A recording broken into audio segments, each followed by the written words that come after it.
We all know motherhood doesn't come with a manual, but we've got advice from 3 moms with 9 kids between us to guide you through the toughest moments. Hey guys, we are the NaeNaeTwins. I'm Janae. And I'm Shanae. And today we're excited to have a special guest join us.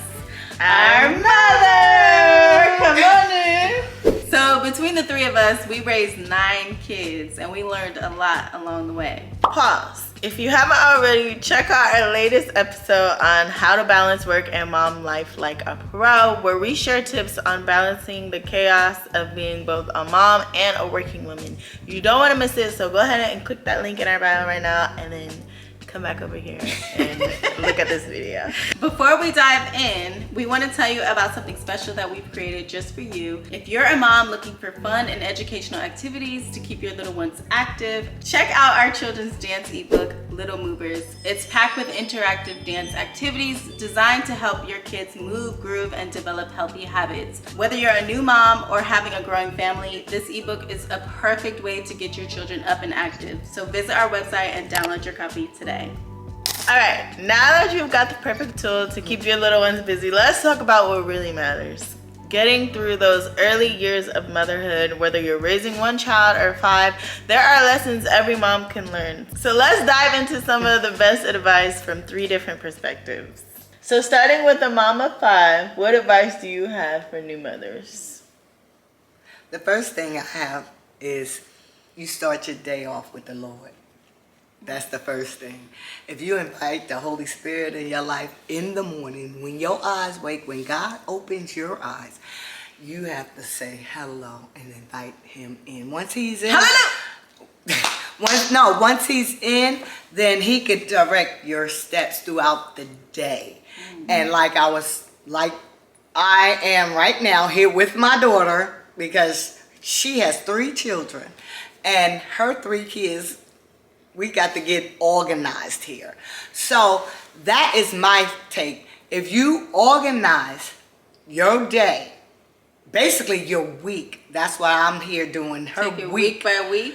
Taking it week by week. Mm-hmm. I told her on Sunday. So not day by day. No. Because I used to take it day by day. That's why they ain't problem. That's why they have issues. Because they taking it day by day.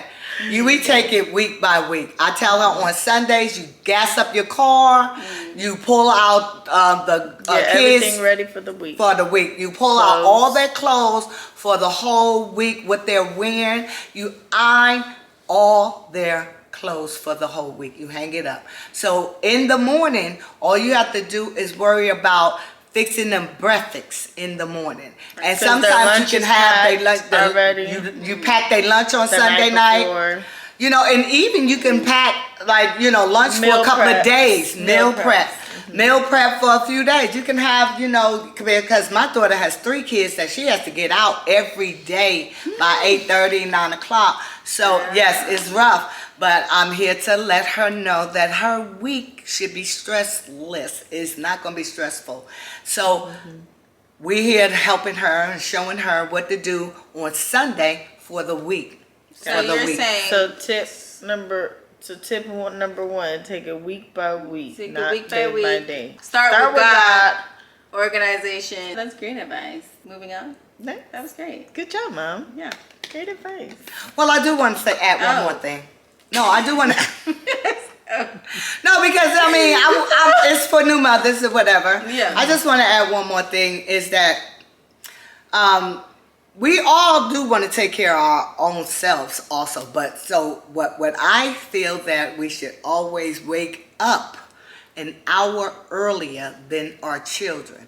Because if you wake up an hour earlier before your baby wake up, you can focus on yourself. You can do breakfast ready. You can you can focus on yourself and you pray and you focus on yourself.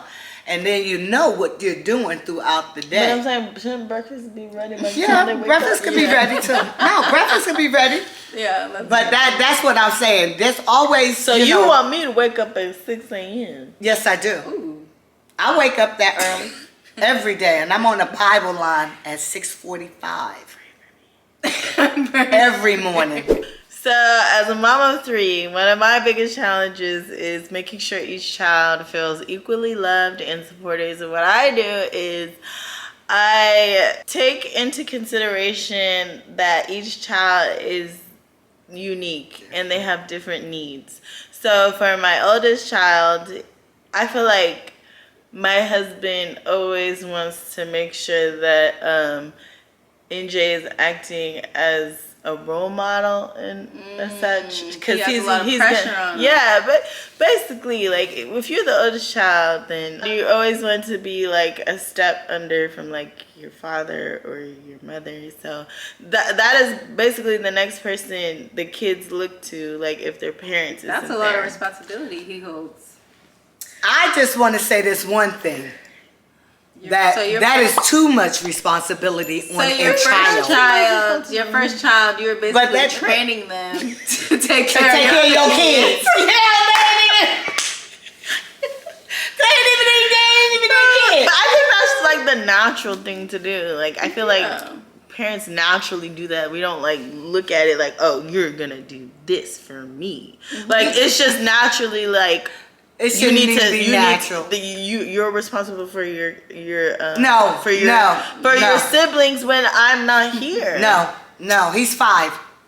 I'm just saying, growing up, even as a teenager and as an adult, he still has that responsibility to be a leader for his younger brother. That's how they're raising him. That's great advice. So that's just everybody's they new mothers. But everybody is different. No, they're new mothers. Take into consideration, everybody is different. No, take into consideration it's 2024 and the parents these days are making their children raise their kids. That's what it is. And that's what it is. The challenge is to make them feel equally loved and supported. Yes, so that's something that we're trying to work on, but that's something that I'm saying that our family does. So that's this is basically our experience. So for the middle child, I would say he has middle child syndrome. If that's a real thing. Wait a minute, excuse me. What is middle child syndrome? Because I'm a middle child. So a middle child syndrome is basically like a child who needs that extra attention. Extra love. They need the extra love and support because obviously you give it to your young one because that's your baby and you nurture. You're like protective over your baby. All of your kids, but especially your baby, like the youngest. And then your older one is like... Left out? No, your older one is like... the leader, like second in charge, like right hand man. Yeah. And then the middle one is like choose a side. Like pick a side. You got. How about if it's a female? You said either one. It doesn't matter. Whoever the middle, it could be a girl. No, I'm talking about the oldest. So oldest is your right hand man. Like you're the one to go to. And that would be for a female too? It could be a female too, yeah. It could be the oldest girl. I agree. You see how they agree with each other because they twins. Let me go back to my oldest. No, you said enough about your oldest. And that's my... But listen, this is one way that I like show him love. Like I try to spend time with each of them. Like in their own time or whatever. So with NJ, for an example, like with me taking him to school, because I take him to school because the other kids have different times. So I take him to school, and that's like our quality time that we get to have with each other. And I feel like that's growing our bond. So that works for us. And then for my middle child, that's where I struggle with, because it's like, even when I'm with my middle child, I still have my baby with me, so I'm spending more time with him and separate time. With him. I don't really have that alone. You gotta make that time with him. But listen, that's what That's what I'm trying to do. So I created this thing called the activity box, and I got this from Pinterest. So I'll link that or show you guys what that is. But it's basically an activity box with all his activities in it, and then we sit down and just have like our own like time, like a circle time, but with just us. And he has his activities, and we're sitting there and learning. I'm teaching him stuff. And then for the baby, he's just... He's what you he's are. Around. He's a hip all the time. A hip. He's on your hip. He's attached to the hip. So he's just learning from everything that I pull from he's a the sponge. middle child and the oldest child. So You're doing good. You're doing a great job, You're doing Shanae. a great, You're managing it very wonderful well. time. sorry. And you don't want to say today was the first day that you... Oh yeah, and also today is the first day all my kids went to daycare. Yeah. And after school program, so all that. So I'm getting How did you like feel? adjusted to that. I was very sad She was at about to first. cry. Yeah, because I'm not used to being away from the baby. She's about to this cry long. because her babies didn't even cry when they... They didn't even cry. They was like, nah, they didn't even care. But it's okay. Like, I have to learn how to... Now I have to adjust. This is what I was talking about before in my other episodes. Like, I'm constantly adjusting. And It's that never could like be, a set Yeah, it's never like a set thing, schedule. yeah. You know? Because they're growing. And Yeah. as they grow, you have to evolve and change their... Let me tell you something about that Which is not a middle bad child. thing. Let me tell you something It's about not that middle bad. child, because I'm a middle child. Can I talk to you about your middle child? Your middle child is going to love you. Because I love my mama.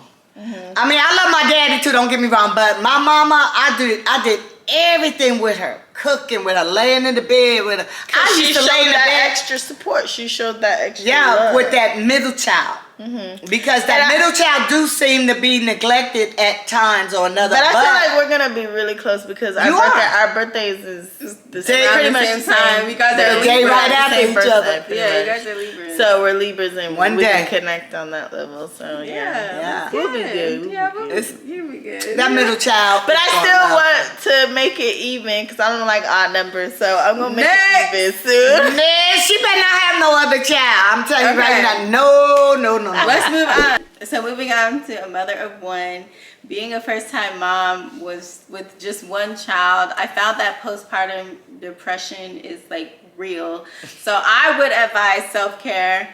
And please do not forget about yourself. You need to find time to recharge. Personally, I look forward to my bath time and actually going to the gym. This allows me to rejuvenate and be ready for all the mom duties ahead. Our previous episode, I believe it was episode 3, where we talked about the 5 signs of postpartum depression and how to treat it. You can learn how to manage and detect certain symptoms. So I advise you to go check that out. I'll link that in the description box. Warning, I do warn you guys though, to do this, to focus on self-care, do this from the start of motherhood. So when you have more kids, you're not crashing out, okay? So self-care is very important. Why you guys are not commenting on me? I So apologize. I say for an advice for a mom of one, from a mom of one, that self-care is really, really important. And that is important to me because my mental is where it all begins. That's how I know. If you're not good, then how could my you kids and care my for your household is not going to kids? be good. Yes. So I make sure that I am listening to affirmations every day, reading my Bible, reading my verse of the day, getting into His Word, praying, like making sure that I'm good mentally, because that's where it all begins. That's where it all starts. For So, yeah. sure. Amen about that. Absolutely. Amen about that. I just want to say. I knew it. When you that's right. I just want to say, when you have children, your days is not all about you. I didn't say make the whole day about you. I didn't say Block that, a baby. time out. That's why I said wake up an hour. Yeah, that's earlier. fine too. I agree with that. But Waking what up I'm an saying hour is that sometimes people you guys age, I'm gonna tell y'all. early. Our generation, Your millennial generation, mothers. they plan so much of mothers. vacations without their kids. They Ooh, we plan need to go. Yeah, look. Ooh, we need that. We need that. They plan That's okay. I feel that all y'all vacation stuff and everything like that should be planned as family, because you have a family. No. Everything shouldn't be family. You If have you are married, you need to focus on your marriage as well. Your husband is You the should have priority. focused on So that. it goes You should have focused on God, that. You should have focused on that before you had kids. Husband, Wife, wife, kids. kids. God, husband, wife, kids, dog. God, husband, wife, kids, dog. God, husband, wife, kids, dog. That's a good song. I like that. Look, she don't agree with it, but I'm not going to completely say I'm not going to completely say I do not agree with that. What I'm saying is that if the man is a godly man and know exactly where his place is in life, with that being the head of the household, not just being there saying, oh, I'm the man and I'm the head of the household, but actually being the head of the household, then everything will fall into place because God is on the top. You know, everything will fall into place with your children, with your husband, with your wife.